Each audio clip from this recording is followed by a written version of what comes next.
Buenas noches a todos, muchas gracias a los miembros de la academia y a la doctora Medina Mora por esta invitación. Como les mencionaba la doctora, yo les voy a presentar las tendencias del consumo de alcohol en nuestro país. Empezaré por mencionarles que a nivel internacional sabemos que México no ocupa los primeros lugares en el consumo de drogas médicas e ilegales, sin embargo sí tenemos un problema fuerte con el consumo de alcohol. De acuerdo al último reporte mundial sobre alcohol, México ocupa el 10º lugar en América Latina en el uso de esta sustancia y sabemos que su uso nocivo resulta en una importante carga sanitaria, social y económica para la sociedad en general. De hecho, este reporte nos indica que en el 2012 el 5.1% de la carga mundial de enfermedades y lesiones fueron atribuibles al consumo de alcohol.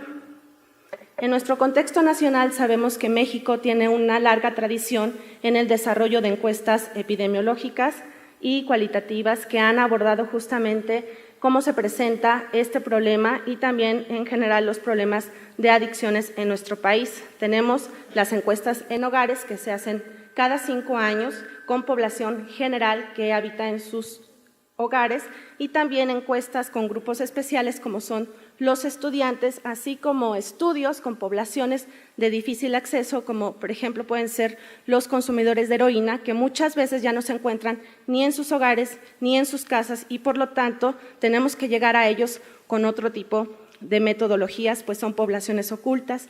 Y también contamos con los sistemas de vigilancia epidemiológica que nos permiten monitorear cómo se presentan las diferentes adicciones en nuestro país. Específicamente, el día de hoy les voy a hablar de las encuestas en hogares y de las encuestas en estudiantes y daré algunos datos sobre los datos del CISBEA. Bueno, de acuerdo con la encuesta nacional de adicciones 2011, vemos en cuanto a la prevalencia alguna vez en la vida, que es uno de los principales indicadores que medimos en estos estudios, encontramos que la prevalencia nacional de consumo de alcohol incrementó pasando del 61.3% al 71.3%. Este es un incremento significativo en el consumo y si dividimos al país por regiones, encontramos aquellos que están en color rojo, observamos que están por arriba de este promedio nacional, las regiones que están en color amarillo nos indica que están alrededor del promedio y las que están en color verde por abajo, de tal manera que la región centro muestra los mayores consumos alguna vez en la vida de alcohol y también con un incremento significativo. Esta misma tendencia la observamos para el otro indicador importante, que es el consumo en el año previo al estudio, y vemos que la región centro también es una de las principales junto con la región norcentral en este consumo en el último año. Otro aspecto importante a considerar son los patrones de consumo. Sabemos que en nuestro país el consumo diario realmente es una práctica poco frecuente, lo mismo que el consumo consuetudinario. Sin embargo, el consumo alto, episódico, de grandes cantidades es una práctica más frecuente. Llamamos consumo alto aquel en el cual el individuo ha consumido en el último año 5 copas o más en el caso de los hombres y 4 copas o más por ocasión de consumo en el caso de las mujeres. Y vemos que alrededor del 32% tiene esta práctica. Este consumo se concentra sobre todo en la región norte de nuestro país y lo interesante de ver es estas diferencias por grupos de edad y sexo en esta gráfica. De tal suerte que vemos que hay menor diferencia entre hombres y mujeres con un consumo alto adolescente que lo que observamos entre hombres y mujeres en edad adulta, lo cual nos indica justamente que pareciera que los adolescentes copian cada vez estos modelos de consumo alto de la población adulta. En cuanto a la posible dependencia al alcohol, vemos que tuvo un incremento significativo, pues pasó del 5% al 6.2% en la población general. Hay 2 aspectos importantes a considerar en esta diapositiva. En primer lugar, el consumo, si bien, o la dependencia más bien es más alta en los hombres, es importante ver que en los hombres jóvenes este índice de dependencia prácticamente se duplicó, mientras que en las mujeres lo que observamos es que en las adolescentes tienen niveles de dependencia ligeramente más elevados que las mujeres adultas, lo cual es un dato que que nos llama la atención. Si comparamos los índices de dependencia con lo que sucede en Estados Unidos, encontramos que en México tenemos un mayor nivel de dependencia. De hecho, podemos ver en este mapa cómo se concentra sobre todo en la región noroccidental, que fue la que tuvo el índice de dependencia más alto, y si comparamos con Estados Unidos, pues vemos justamente cómo esto también se concentra en la parte fronteriza de este país, con índices altos también en California y en Arizona. Ahora bien, si bien el consumo de alcohol es el principal problema que tenemos, sabemos que no todas las personas que acuden a buscar tratamiento, por ejemplo, en este caso en la región noroccidental, lo hacen por el consumo de alcohol. En esta gráfica podemos ver las tendencias en cuanto a la droga de impacto entre la población que busca tratamiento. Y vemos cómo principalmente en esta región, que coincide con la previa que les mostré, justamente buscaron ayuda principalmente por el consumo de cristal y por el consumo de heroína, y en tercer lugar por el consumo de alcohol, lo cual nos indica justamente que el cristal en esta zona, pues sabemos que colindante con Estados Unidos, que es el mayor productor de metanfetaminas, pues no es una coincidencia que justamente nosotros también tengamos a una amplia parte de la población que acude por esta sustancia a buscar tratamiento. Por otra parte, vemos que más de la mitad de los hombres consideran a la cerveza como su bebida de preferencia. Vemos que los destilados están en segundo lugar, los vinos de mesa, las bebidas preparadas y demás con porcentajes realmente pequeños, lo cual nos hace pensar que cualquier medida orientada a disminuir el consumo de alcohol debe, por supuesto, incluir a la cerveza.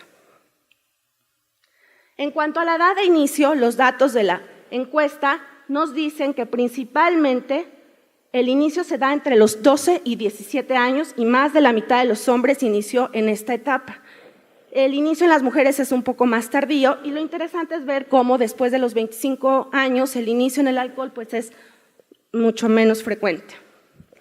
Por otra parte, si vemos el número de bebedores con dependencia que han buscado tratamiento, vemos cómo la dependencia al alcohol es el trastorno con mayor rezago. Y vemos justamente cómo este rezago impacta sobre todo a las mujeres. Si comparamos el número de mujeres con dependencia que buscaron tratamiento, vemos que es sumamente inferior al de los hombres. De hecho, vemos que hubo un decremento entre el 2008 y el 2011 de las mujeres que buscaron tratamiento. En total, solamente el 6.8% de las personas con dependencia al alcohol han recibido tratamiento. Ahora bien, los datos de estudiantes nos vienen a reforzar este panorama epidemiológico que nos muestran las encuestas en hogares. Y vemos como en esta gráfica, que justamente nos muestra 3 estudios diferentes, realizados con poblaciones diferentes y en diferentes años, como justamente estos datos provienen de estudiantes de Tijuana, de quinto y sexto año de primaria. Estos datos de secundaria y bachillerato se levantaron en 2012, provienen de la encuesta de estudiantes, y de un estudio en la Ciudad de México con universitarios. Y vemos justamente cómo en los estudiantes de primaria realmente no tenemos diferencias por sexo en el abuso de alcohol. Los índices de consumo se traslapan, lo mismo que en los estudiantes de secundaria, y empezamos a ver diferencias a partir de bachillerato, y estas diferencias se marcan más en los estudiantes de licenciatura. Continuando justamente con el abuso de alcohol entre estudiantes, vemos o confirmamos un poco el dato anterior, pues en la medición de 1997 encontramos una diferencia relativamente importante entre los hombres y las mujeres en cuanto al abuso de alcohol, que es tomar 5 copas o más en el último mes. Sin embargo, en las últimas mediciones, en la del 2012, vemos que esta brecha realmente es mucho más corta. Y en cuanto a la edad de inicio, la encuesta en hogares, como les mencionaba hace un momento, nos reportaba este inicio alrededor de los 12 y 17 años. Esta encuesta en estudiantes nos da todavía un dato más preciso, pues esta edad de inicio está principalmente alrededor de los 13 años. Ahora bien, en cuanto a la relación del inicio temprano en alcohol con el consumo de otras drogas, vemos como aquellos niños que iniciaron su consumo de alcohol a los 10 años o menos, tienen un riesgo mayor de consumir cualquier otra sustancia, y este riesgo disminuye a medida que la edad en el consumo se retrasa. Y en relación con otras problemáticas, vemos que aquellos jóvenes con un consumo problemático de alcohol pues presentan mayores conductas como fumar, haber tenido relaciones, actos antisociales y haber sido víctimas de abuso de alcohol. Esta tendencia lo observamos tanto en los hombres como en las mujeres. Sin embargo, pareciera que a las mujeres el consumo problemático de alcohol nos impacta más en nuestra vida emocional, pues aquí tenemos porcentajes mayores para posible intento suicida, síntomas depresivos y conducta alimentaria de riesgo. En conclusión, ¿qué podemos decir? Que el alcohol efectivamente es nuestro principal problema de adicción en México, y a quienes más afecta es a la población más joven. Uno de los indicadores, que es la edad de inicio, que es el más importante, nos indica que existen otros riesgos cuando este inicio es temprano, para consumir otras drogas y para presentar otros problemas de salud mental. Y aunque los hombres consumen más, vemos que la diferencia con las mujeres cada vez es más estrecha, y entre menos edad, más corta es la diferencia. De hecho, vimos que los porcentajes o los índices de consumo se traslapan en los más chiquitos.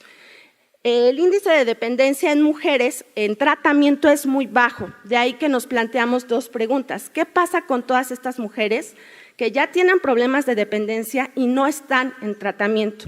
¿Dónde están? Y por otra parte, nos preguntamos si existe relación entre esta falta de atención y el vínculo con otros problemas de salud mental, pues pareciera que sus problemas relacionados al consumo de alcohol y otras drogas los viven de manera aislada. Por lo tanto, consideramos que los retos están en el trabajo con la población adolescente y también en las mujeres. Necesitamos políticas públicas dirigidas a los jóvenes, pero también con una perspectiva de género. Muchas gracias.